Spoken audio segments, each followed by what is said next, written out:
Ahora sí, nos vamos a reconectar con Johnny Nogales desde Santa Cruz. Vamos a ver si el equipo ya está bien. Así, Ahora ya sí. está bien. Adelante, Johnny. Bueno, Buen día, Danilo. gracias, Irse. Johnny, te dábamos la bienvenida. Justamente creo que ahora estamos ya bien en condiciones técnicas para poder comenzar esta grata entrevista, para analizar un poco y mostrarle a la población en el departamento de Tarija cuál es la visión que se tiene desde Santa Cruz por todo lo que está pasando en Bolivia, sobre todo en materia político-electoral. Bienvenido, Johnny.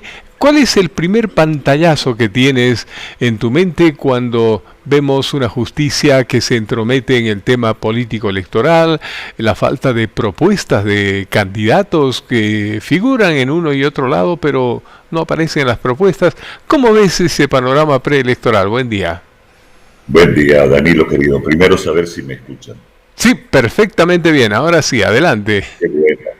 Pues no puedo dejar de pasar la ocasión para darte un fuerte abrazo a vos y a Ilsen.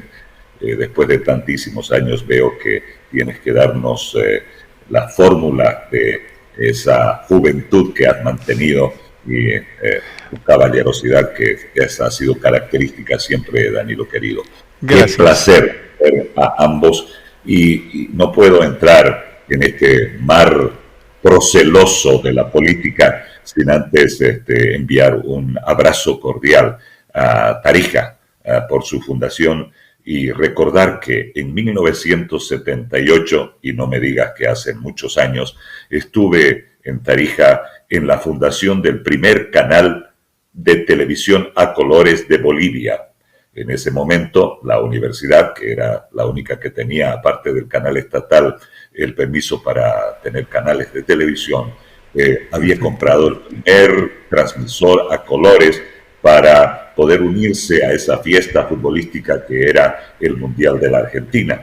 Y tuve la suerte de trabajar en ese canal y hacer precisamente, ya que había las fiestas de Chaguaya y todas estas celebraciones, un programa que se llamaba Así es mi tierra, que me permitió recorrer todo el escenario tarijeño tan hermoso y transmitirlo a todo el país. Así que mi abrazo primero antes de entrar en todo esto de la política que nos tiene crispados, que nos tiene con los nervios de punta, pero si tú quieres, vamos de llano a decirte que este 17 de agosto se convertirá en una fecha decisiva para Bolivia. Nos encaminamos hacia unas elecciones que están marcadas por la fragmentación, tanto como por el desencanto y por la incertidumbre.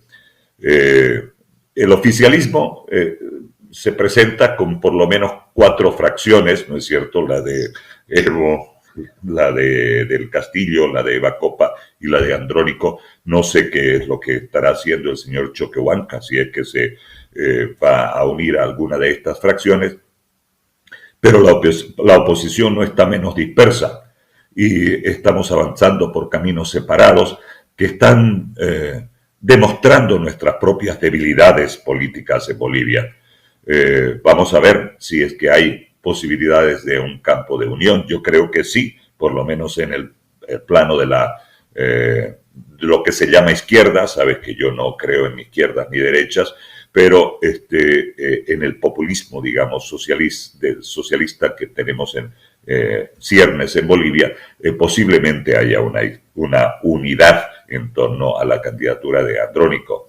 De todas maneras, Evo Morales no está fuera de carrera porque su persistencia, ya no sé si llamarla persistencia u obstinación, no ha hecho sino agravar su aislamiento, ¿no? Él persiste en forzar su candidatura, incluso al precio de incendiar el país, pero ni siquiera sus bases más íntimas, más cercanas, parece que lo acompañan ya en esta aventura. Yo creo que si nos remontamos al 2016, cuando hubo esa consulta ciudadana para la reelección y con el 51% ganó el no, creo que si hoy día se hiciera esa misma consulta de si el señor Morales tiene que ser candidato, yo creo que más del 80% de la gente opinaría que no. Sin embargo, obviamente el masismo no ha desaparecido, ha mutado y podemos ir analizando, si quieres, todo lo que está ocurriendo.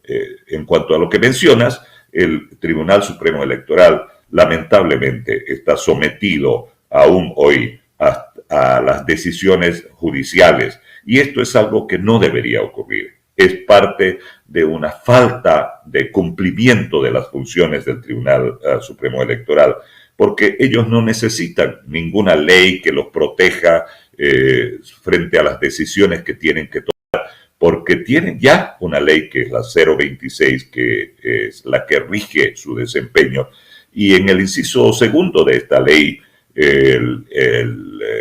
capítulo segundo, el inciso K, artículo segundo más bien, ya dice claramente que ellos no tienen ningún inconveniente en tomar decisiones que son irrevisables por parte de cualquier otro órgano del Estado. Simplemente no lo están haciendo.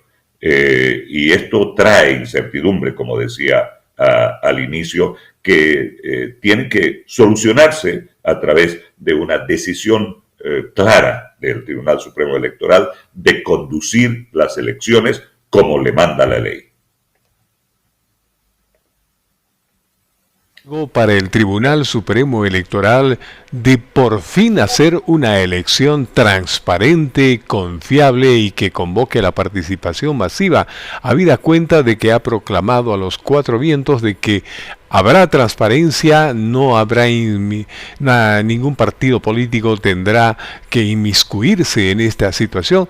El órgano judicial supremo constitucional lo está haciendo, pero ¿será posible tener realmente confianza en que el voto ciudadano se va a respetar el 17 de agosto?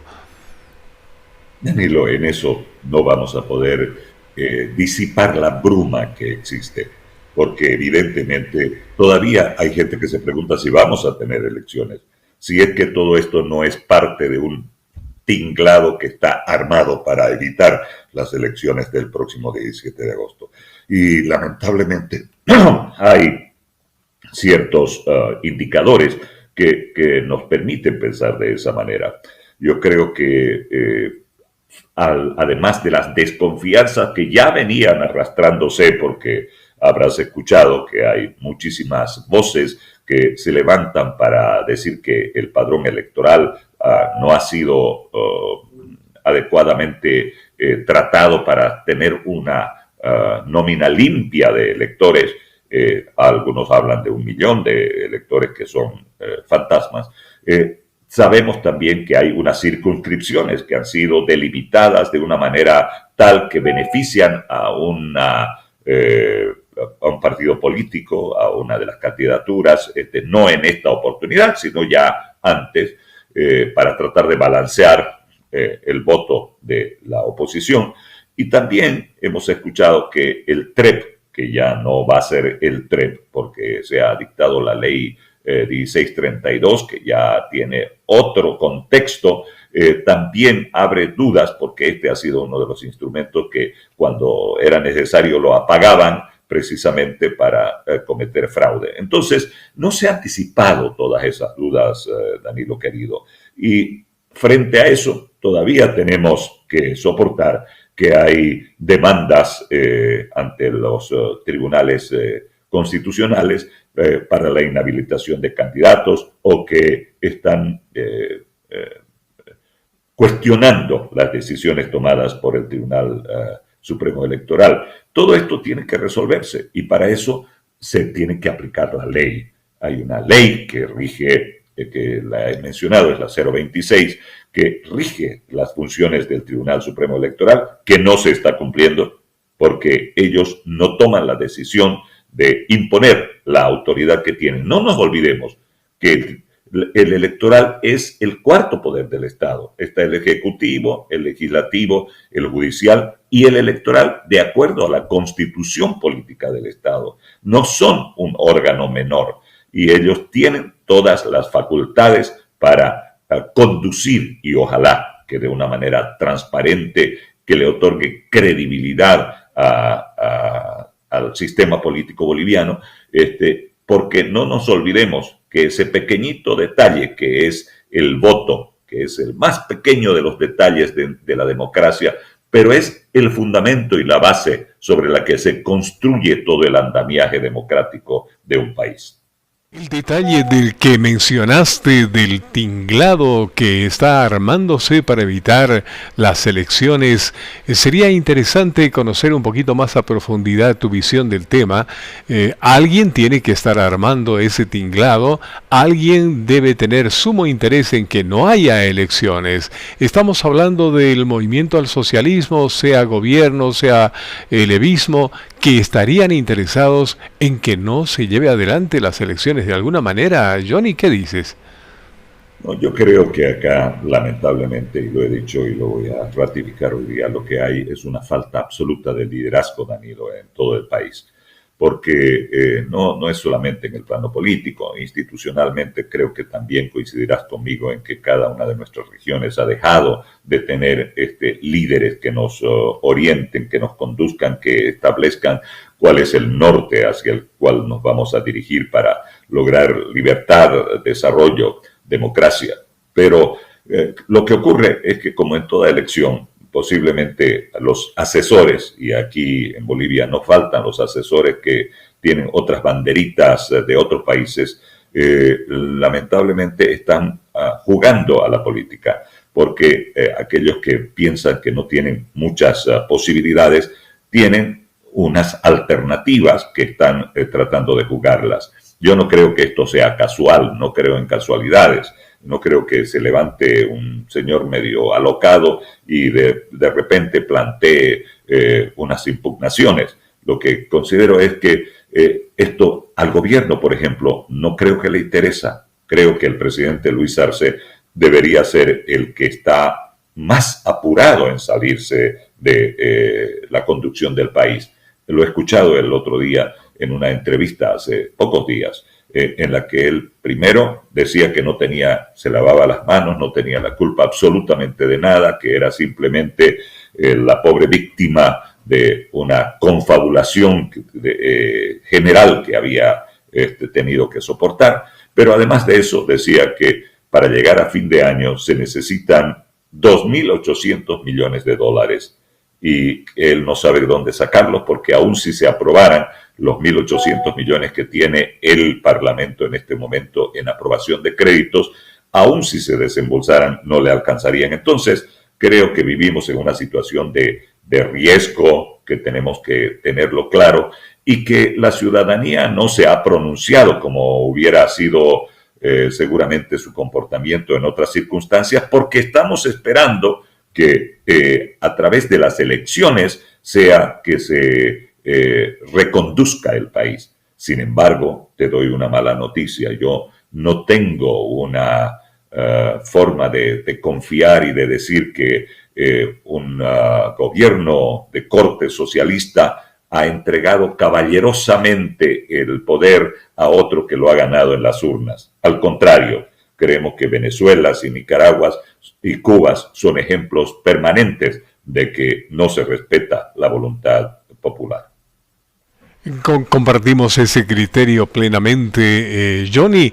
Tengo dos preocupaciones más. La primera, con el tema que también mencionaste, el financiamiento de las elecciones.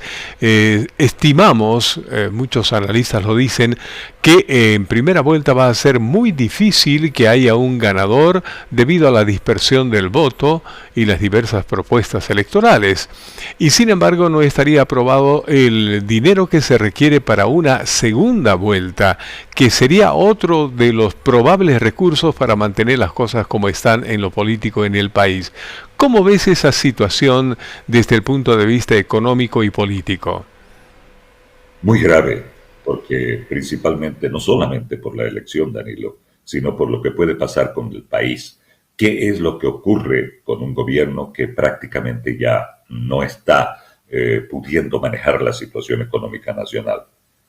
Pero además de eso, ¿no? Los discursos continúan, porque el presidente dice tenemos que llegar a fin de año con 150 empresas estatales, y de dónde se va a sacar el dinero para esa inversión. Yo creo que estamos viviendo en este momento una fantasía, una burbuja que anuncia que el próximo gobierno, si llegamos a esta transmisión de mando, va a tenerla muy difícil. Va a tener que tomar decisiones radicales y muy duras que posiblemente van a tener una reacción social. De manera que para eso se necesita, Camilo, que el próximo gobierno sea un gobierno fuerte, un gobierno firme. No podemos permitirnos el lujo de un gobierno débil porque ya existen amenazas a ese gobierno. Por ejemplo, el señor Evo Morales ha dicho con mucha sorna que él cree que a ver si la derecha gana, a ver cuánto tiempo dura. Eso significa que él va a hacer una batalla inmisericorde para poder lograr que el próximo gobierno no adopte las decisiones necesarias para que salgamos de esta crisis. Efectivamente. Hemos visto en algunas encuestas, y con esto terminamos, querido Johnny, que la oposición, sumando los votos de Manfred, de Tuto, de Samuel, etcétera, en la oposición se podría lograr el triunfo por mayoría absoluta, incluso en las siguientes elecciones. No pasa lo mismo al frente, donde Andrónico no se sabe exactamente si podrá aglutinar a todas las fuerzas de izquierda y poder llegar a ganar en una primera vuelta. Sin embargo, como los partidos de oposición van dispersos, cada candidato de la oposición se siente presidenciable, donde el egoísmo ha sido el protagonista que no logró la unidad de la oposición.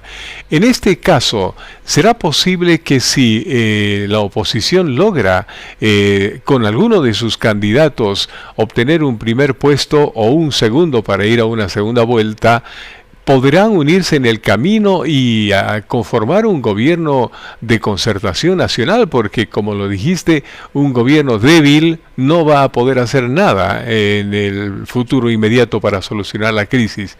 Se necesitaría un acuerdo nacional para poder sacar adelante, sobre todo con los partidos de oposición. ¿Cómo ves esa posibilidad? Como toda la gente de nuestro país, me alegré mucho que en diciembre pasado la oposición hubiera anunciado una unidad. Pero ya en ese momento teníamos ciertas dudas y se han ido confirmando. De todas maneras, yo creo que de aquí a la elección va a ser muy difícil lograr esa unidad, porque cada uno de ellos ya tiene compromisos con sus candidatos a senadores, a diputados, con su gente de apoyo, con la gente que está seguramente financiando sus campañas, etcétera. Tengo la impresión de que después, en una segunda vuelta, sí se podrían unir. Y en ese caso, esta llamada izquierda o socialismo tendría más dificultades en la segunda vuelta. Por eso es precisamente que creo que todos los disparos, todos los tiros se van a producir en esta primera vuelta. Y ahí tenemos que tomar en cuenta que creo que Andrónico va a ser el que aglutine a la gente del socialismo y del populismo, y que todavía hay un bolsón de gentes, de acuerdo a las encuestas, que está por encima del 25% de gente que o votaría en blanco o que no ha decidido su voto. Y generalmente eso está constreñido, está circunscrito a la gente que está apoyando al populismo durante los últimos 15 años. Porque, repito, tenemos en el país una división prácticamente matemática, un 30% de gente que apoya generalmente a lo que llamamos derecha, un 30% que apoya a lo que llamamos izquierda y un 40% de gente que todavía no decide y que es la que es el fiel de la balanza, hacia donde se inclinan ellos, pues se inclina el ganador. Entonces, es muy importante ese segmento de la población. Ojalá que se pueda superar esto, hacer un gobierno de concertación, porque de otra manera no vamos a poder adoptar las medidas necesarias para salir de la crisis en que está el país. Pero para finalizar, querido Danilo, y agradeciéndote la entrevista a vos y a Ilsen, te voy a decir que en este momento la única unidad posible que veo es la unidad del voto de los ciudadanos. Nosotros tenemos que votar conscientemente para saber quién queremos y qué tipo de país es el que queremos en el futuro. Y con esa conciencia creo que los ciudadanos vamos a lograr la unidad en torno a la candidatura que tenga más posibilidades de vencer al populismo y apoyarla para que de una vez salgamos de este ciclo de 20 años. Johnny, ha sido un enorme placer conversar contigo, verte después de mucho tiempo. Gracias por las valiosas opiniones que has aportado al programa de hoy aquí en Unitel Tarija. Un fuerte abrazo y hasta una próxima oportunidad. Abrazo, querido Danilo, a ti y a Ilsen, y felicidades, Tarija. Gracias, gracias. Un abrazo. Estábamos hablando con don Johnny Nogales.